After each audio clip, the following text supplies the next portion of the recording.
జ్యోత్స్న అయితే వాళ్ళ తాతయ్య దగ్గరికి వెళ్ళి, "కార్తీక్ బావనే నేను పెళ్లి చేసుకుంటానని చెప్పండి తాతయ్య. నేను కార్తీక్ బావనే పెళ్లి చేసుకుంటాను. ఇంకెవరిని నేను పెళ్లి చేసుకోను. నేను కార్తీక్ బావని తప్ప ఇంకెవరిని పెళ్లి చేసుకోను" అని చెప్పి వాళ్ళందరి ముందు ఏడుస్తూ ఉంటుంది. అలా ఏడుస్తూ వాళ్ళ తాతయ్యకి అయితే చెప్తూ ఉంటుంది. ఇక వాళ్ళ తాతయ్య అయితే, "ఇక దశరథ నువ్వైనా చెప్పాలిరా జ్యోత్స్నకి. ఇప్పుడు నెమ్మదిగా చెప్తేనే జ్యోత్స్నకి అర్థమవుతుంది.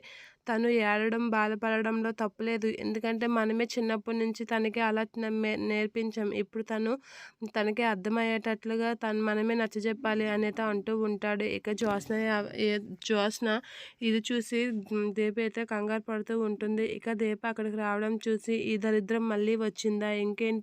ఇంకెన్ని కొంపలు ముంచడానికి వచ్చింది ఈ దరిద్రం" అని చెప్పి పారిజాతం అయితే ఫీల్ అవుతూ ఉంటుంది. ఇక మరి ఆళ్ళకి మనకి ఎటువంటి సంబంధం లేదమ్మా. బాగా ఆలోచించే మీకు మాకు ఎటువంటి సంబంధం లేదని నేను చెప్పే వచ్చాను. మరి అలాంటి ఆశలు పెట్టుకోకు అనేది చెప్తూ ఉంటుంది. అలా చెప్పగానే దీప అయితే షాక్ అవుతూ ఉంటుంది. ఇక జ్యోత్స్న కూడా షాక్ అవుతూ ఉంటుంది. ఇక కార్తీక్ వాళ్ళ తాతయ్య అయితే జ్యోత్స్నకి అస్సలేం ఒప్పుకోడు. జ్యోత్స్నకి కార్తీక్‌కి పెళ్ళికి. ఇక జ్యోత్స్న అయితే, "లేదు తాతయ్య మీరెళ్ళి అత్తయ్యకి చెప్పండి. మీ మేనకోడలే నీకు కోడలని చెప్పి వస్తారా రారా" అని చెప్పి గట్టిగా ఏడుస్తూ ఉంటుంది.